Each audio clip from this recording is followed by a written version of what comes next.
Carpal tunnel syndrome. You know, that numbness, that tingling, it can be so frustrating. But what if I told you that the best way to tackle it, without surgery, is actually way simpler than you might think?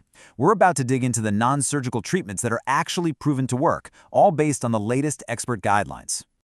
You know that feeling, right? That annoying pins and needles sensation that jolts you awake in the middle of the night? Or maybe a numbness in your fingers that just hangs around all day? Well, those are the classic signs of mild carpal tunnel. And for so many people, the number one question is, can I really get rid of this without going under the knife? So let's quickly talk about what carpal tunnel syndrome, or CTS, actually is. It all comes down to pressure. See, you have this narrow little passageway in your wrist called the carpal tunnel, and when the median nerve running through it gets squeezed, that's the culprit. That pressure is what causes all the tingling, the numbness, and the pain. So we're going to cut through all the noise and just look at what the science says about getting some relief. Now, where are we getting all this info? This isn't just someone's opinion or a random blog post. This comes from a super deep dive into years and years of scientific research. And, it's really important to understand how these expert recommendations get made, because that's how we separate what's actually proven to work from what's just, a popular myth. The source for all this is something called a Clinical Practice Guideline, or a CPG.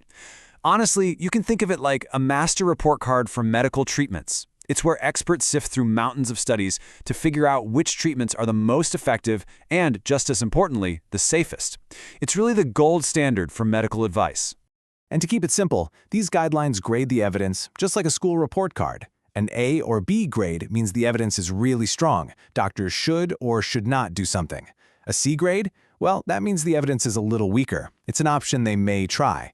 And an F is basically just expert opinion, not backed by a ton of research.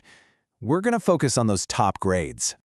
All right, here we go, the main event. When we're talking about mild to moderate carpal tunnel, what non-surgical treatments have the absolute strongest scientific backing?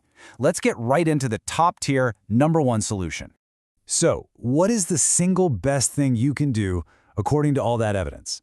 I have a feeling you might be surprised by just how simple and effective it is.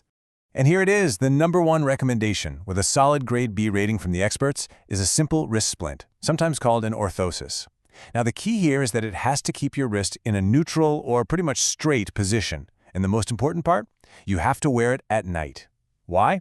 Because it stops you from curling your wrist up while you sleep, which finally gives that poor, compressed nerve a much-needed break. Okay, so the wrist splint is the star player. But what else is in the toolkit? Well, there are a few other treatments that have some evidence, just not quite as strong. Think of these as the supporting cast, options you can definitely talk about with your physical therapist or your doctor. So these are the grade C therapies. This means your clinician may use them, usually for short-term improvement. We're talking about things like ergonomic education, maybe changing your mouse setup, or hands-on manual therapy for your neck and arm. Even a program that combines that splint with specific stretches, or using kinesiology tape, falls in here. They might help, but the evidence just isn't as rock solid. And there are other grade C options too, mostly in the category of what you'd call energy-based therapies. So things like laser therapy, shockwave therapy, or even just a good old-fashioned heating pad. These can potentially give you some short-term relief, but again, the evidence is a bit weaker. They're things your clinician may consider as part of a bigger plan. Okay, listen up, because this is one of the most important parts.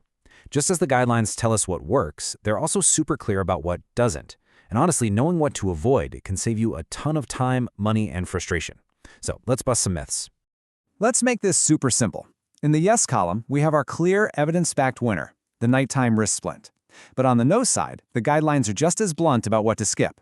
Two of the big ones to avoid, magnets, and a treatment called iontophoresis.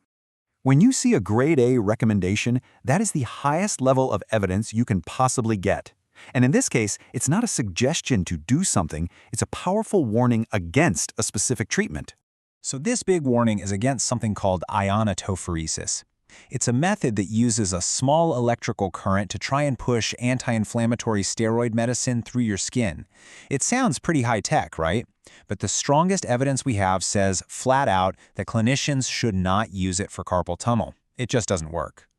All right, next up is another strong should not recommendation. This one has grade B evidence behind it, and it targets a really popular remedy that just isn't backed by science. This one could not be more direct. I'm sure you've seen those magnetic bracelets or wraps that are marketed for all kinds of pain relief. But when it comes to carpal tunnel syndrome, the evidence is clear. Clinicians should not recommend using magnets. The research just isn't there to support it. Period. So, we've looked at what works, what might work, and what you should definitely avoid. Let's pull this all together into a simple, straightforward action plan that you can actually use to figure out your next move. Okay, here's your 4-step guide. Step 1, and this is non-negotiable. Get a proper diagnosis from a healthcare professional. Don't self-diagnose. Step 2, start with the number 1 evidence-backed recommendation. Get a neutral wrist splint and wear it at night. Step 3, if that's not quite enough, talk to your provider about some of those grade C options, like manual therapy. And finally, step 4, save your time and money. Avoid the treatments that the evidence says just don't work, like magnets. So there you have it. Now you know what the science actually says. And understanding the evidence is honestly the most powerful first step you can take. By focusing on what's proven to work and steering clear of what isn't, you can build a really effective plan to manage your symptoms and just get back to feeling better. The path to relief is, quite literally, in your hands.